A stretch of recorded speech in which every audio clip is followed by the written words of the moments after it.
From 1885 to 1924, more than 200,000 Japanese immigrants, mostly single men, sailed to the Hawaiian Islands to find work. Hawaii sugar plantations were booming since the American Civil War had decimated the sugar-producing region of the South. After it became clear that these men wouldn't return to Japan anytime soon, more than 20,000 sent for picture brides or arranged marriages where photos were exchanged and recommendations were given by friends or family. Steamships like the Pacific Mail Steamship Companies Manchuria, Mongolia, and Korea called at the port of San Francisco carrying passengers and goods such as silks and teas. Newspapers like the San Francisco Call, which reported on daily departures and arrivals of ships, news and weather tips, and listed the passengers and goods arriving from multiple countries. Often, articles listed the number of, quote, Asiatics, and specifically the number of picture brides that were on board in steerage. A voyage across the Pacific took several weeks, and with many ships making this trans-Pacific crossing, picture brides arrived every few weeks.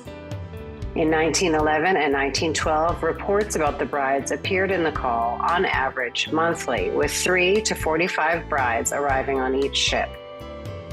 These numbers were often listed at the end of write-ups on liners, but occasionally made headlines like, quote, where they promise to love, honor, and obey a photograph, and, quote, liner has wives for 45 Japanese.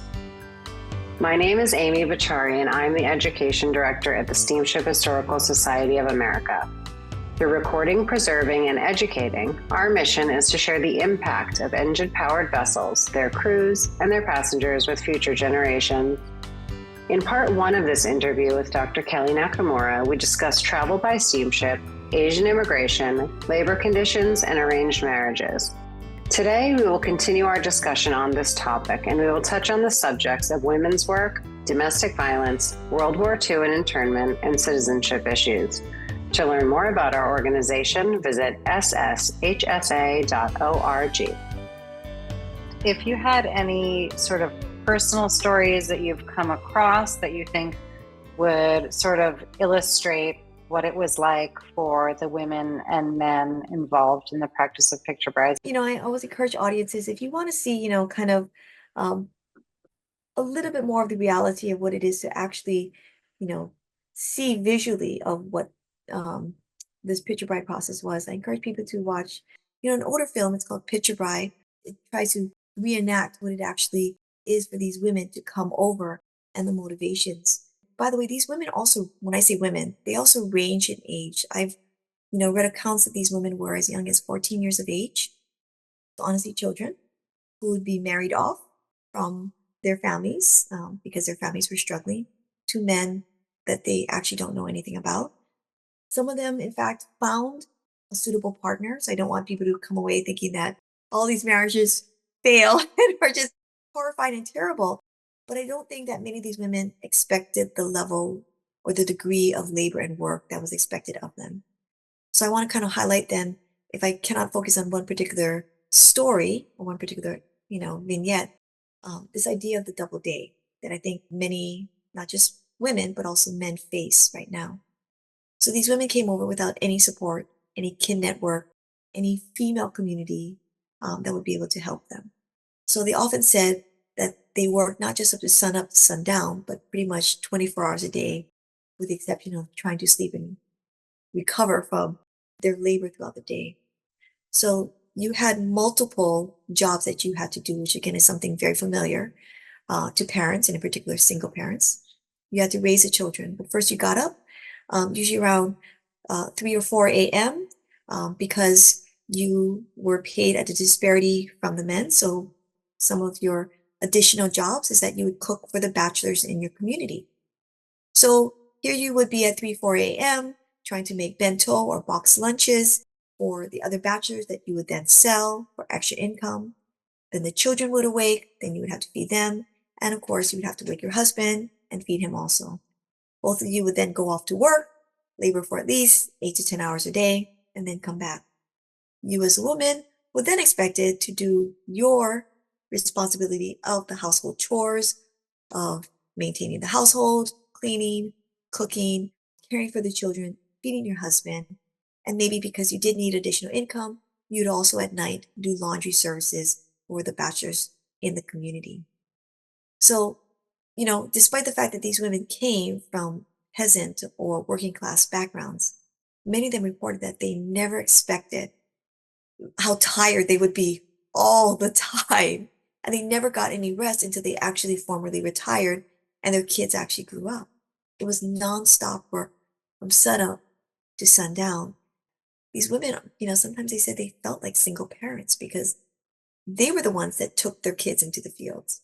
They were the ones who had to cook and clean and were assigned additional domestic chores for the bachelors of the community if they wanted to gain extra income, because women are still paid, even in the present, at a different rate than men. So we do have to work harder. We do have to do sometimes additional jobs. It seems like it was just harder on the women than it was on the men, because the men wouldn't have been expected to help take care of the kids. Even working in the fields, you're trying to work in the fields and you have to look after your children at the same time, where the men can just focus on working and coming home and resting and going back to work.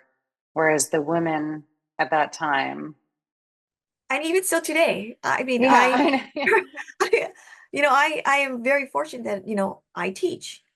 And I can literally, and I bring my child to work with me when she's off on her summer or winter vacations or holidays, whatever have you. And this is where you do see, children following their parents, following their moms to work as they go. And, again, these women, they were, I don't want to romanticize what they did, but I mean, we're talking about true sacrifice and true commitment to what they were actually doing. Many of them, in fact, did not have a choice. We've also talked about how some of them, in fact, became victims of domestic violence. And, in my class, we discuss this phenomenon. So domestic violence still today is a phenomenon that is still underreported, particularly in immigrant communities, for a number of reasons. Sometimes it's cultural, the shame of this. Sometimes it's also kind of the logistics of who or where do I go to report this, especially if I'm not a citizen, especially if I'm an immigrant at this particular time. And so, we do hear stories of women divorcing because these men were incredibly violent.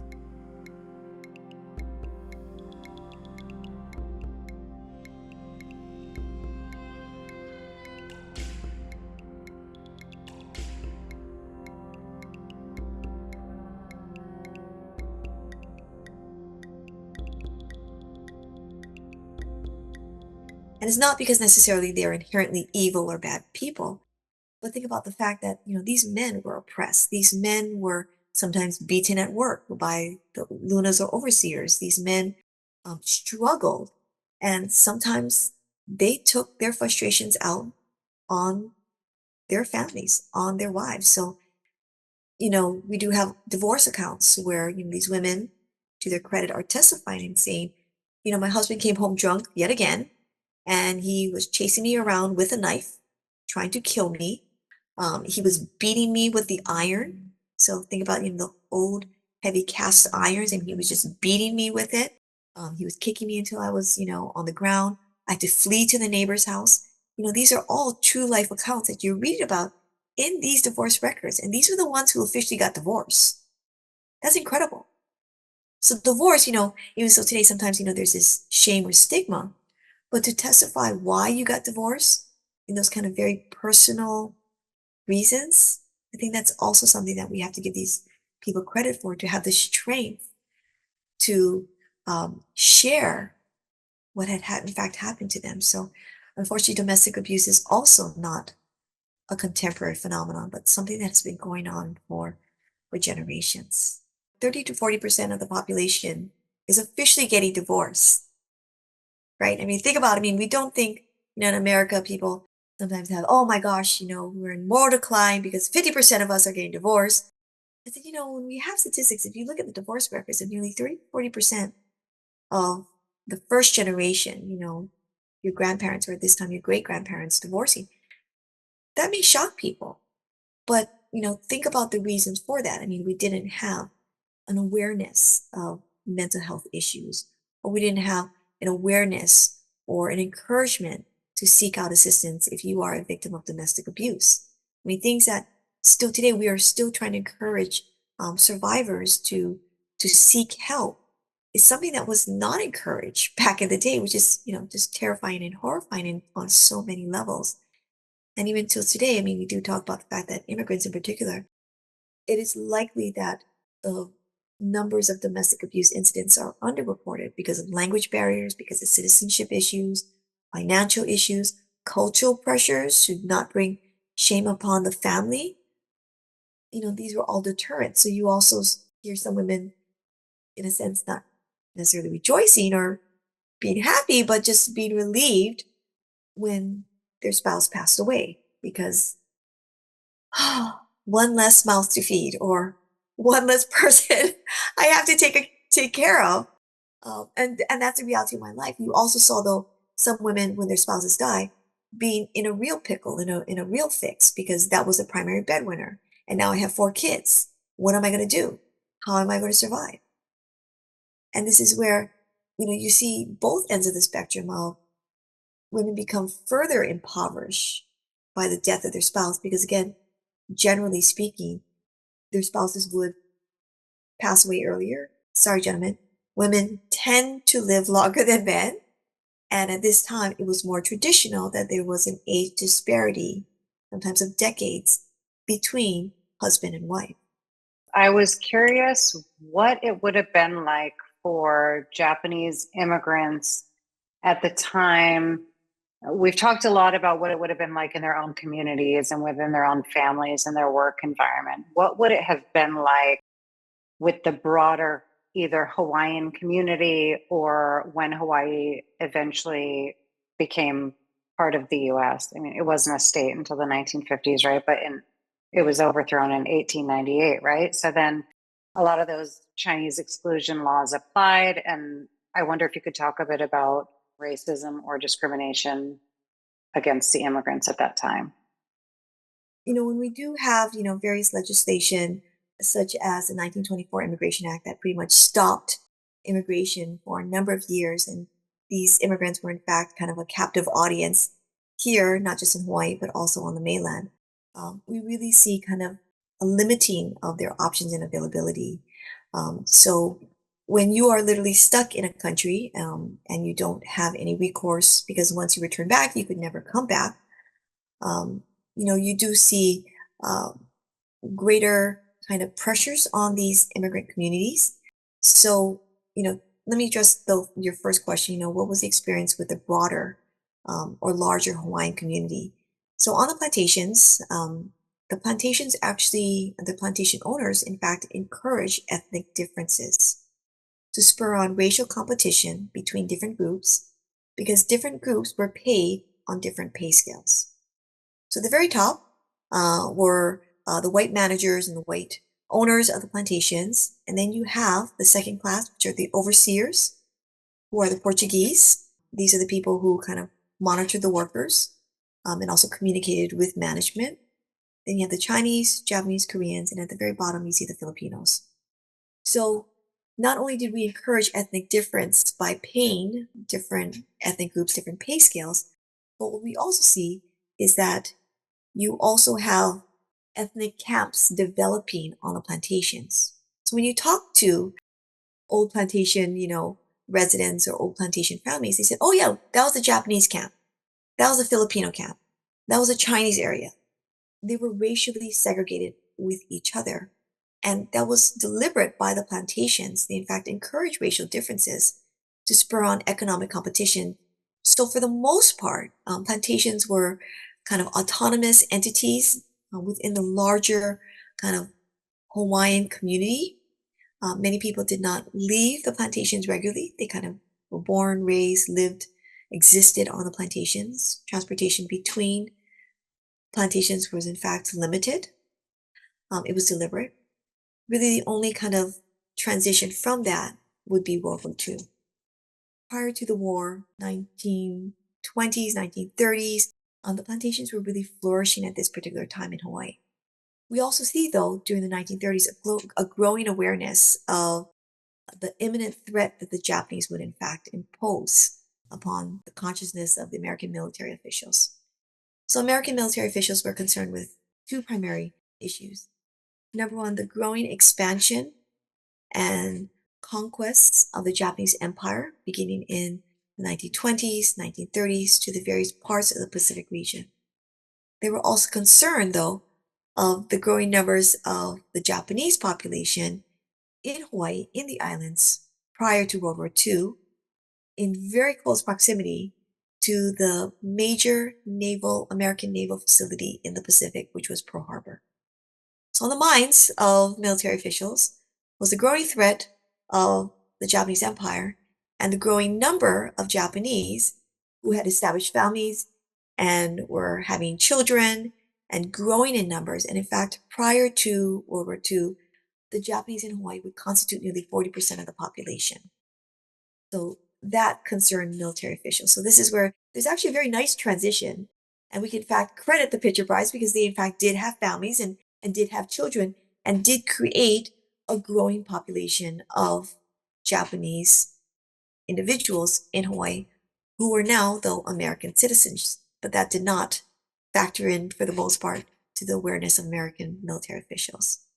So as Japan is expanding and Japan is encroaching upon various territories, the American military would enact an oil embargo upon Japan to stop its territorial expansion. You know anything about the Japanese islands and Japanese resources, you know that Japan is an island nation. It is a resource poor nation. So if you implement an oil embargo upon Japan, basically you are cutting off Japan from her lifeblood, from her colonies, from her supplies. So the Pearl Harbor attack, from the Japanese perspective, was an incident that was provoked by the Americans.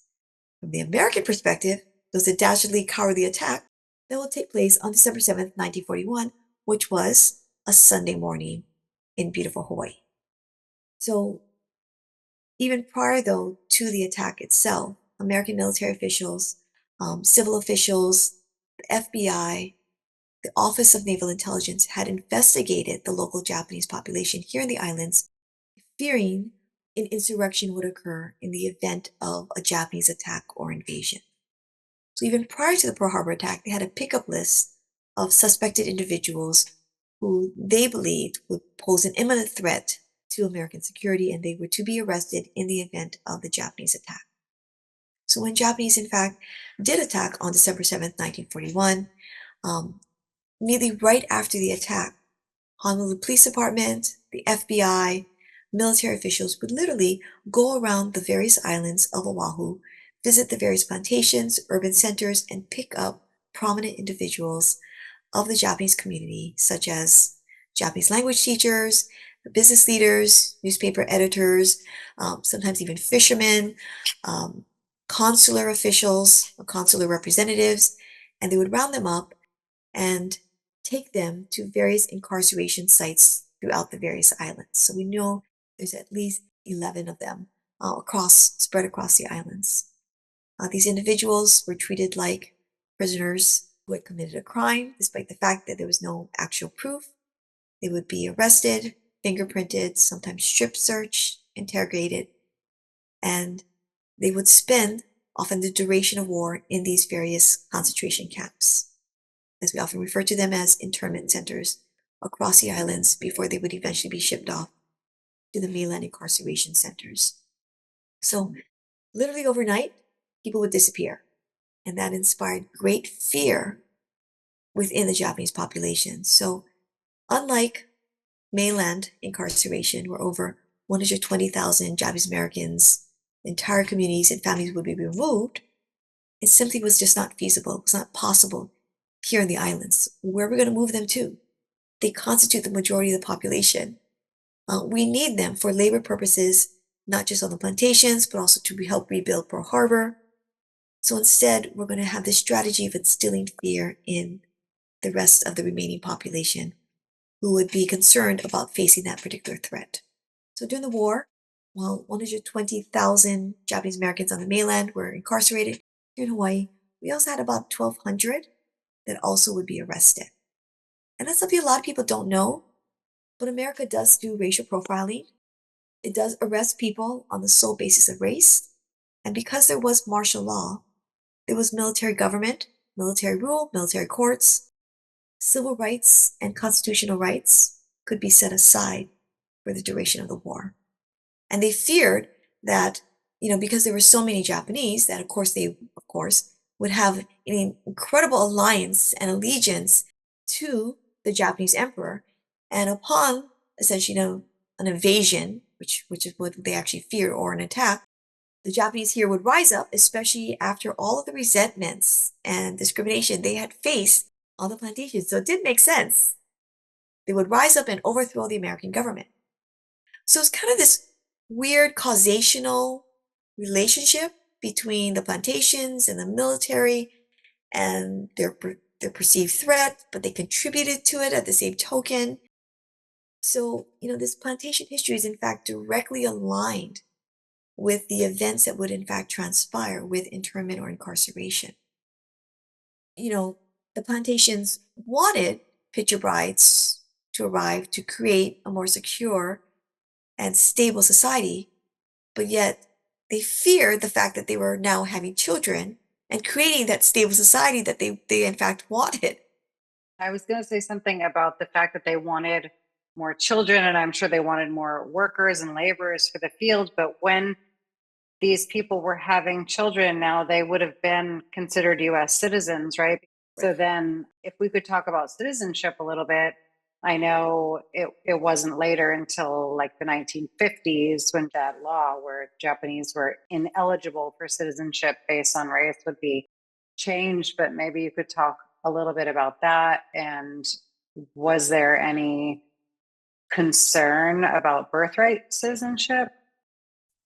That is wonderful to kind of think about. I mean, when you're looking about this issue of citizenship, so we have two generations predominantly within the pre-World War II community. We have the first generation, the Issei, who would be denied citizenship up until 1952 with the McCarran-Walter Act. So they couldn't be citizens no matter what. So even if they claimed loyalty to America or renounced their Japanese citizenship, they would be a citizen or an individual, a stateless individual. So people always say, well, one of the demonstrations that you could do is to show how loyal you are to America is renounce your home citizenship. Well, if you did that at that particular time, you would be a stateless citizen. You would not have any rights. You would not be aligned or have any legal protections. The second generation, the Nisei, would be a little bit more interesting because all of them were born with dual citizenship, and there was various processes in which you could maintain your dual citizenship or renounce your Japanese citizenship. Again, here is America. It's very kind of contradictory that we are concerned about these unassimilable, these alien elements in society, but yet we are denying immigrants the opportunity to demonstrate their allegiance or citizenship by granting them this opportunity to become an American citizen. So, we do have, the military having this great fear of, though not just the first generation, but also the second generation. Because think about how closely tied often second generation individuals are still to their home country, especially if you have parents who are essentially citizens of their home country. So, when you think about the Nisei generation, they're a very interesting generation in which that they were faced with often a difficult decision of how to demonstrate their loyalty, especially after experiencing discrimination and racism for much of their life. I mean, just that kind of contradiction. Interesting enough, many of them, in fact, would serve, answer the call for military service during World War II, joining very famed military regiments like the 100th Infantry Battalion and the 442nd Regimental Combat Team. All of this would kind of demonstrate in part the loyalty that many Japanese did in fact feel towards America. Is there anything else you want to add? I think it's wonderful that you folks are interested in picture brides. I encourage anyone. It's kind of this very romantic kind of understanding of immigration. I think it's something that people would not consider an avenue of immigration, but or motivation for immigration, but that's something that still occurs even till today. I mean, we have TV shows, we have sitcoms of it. We have very profitable online dating sites in which people look at images and profiles of people and they fall in love. The whole story of Picture Brides, to me, when I first heard of it, was so interesting because, you know, coming from a steamship history perspective, one, just thinking about the women having to travel that length of time, not having Thanks. seen anybody, weeks on end, as you mentioned, in some pretty desperate conditions. But I mean, the story sort of has everything.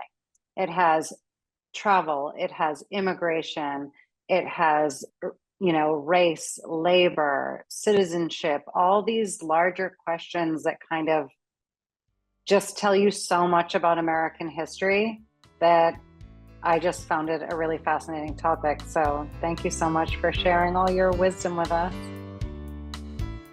Thank you for joining us for this segment of Ships. To learn more about this program, visit shiphistory.org/ships. And to learn more about our organization, visit sshsa.org.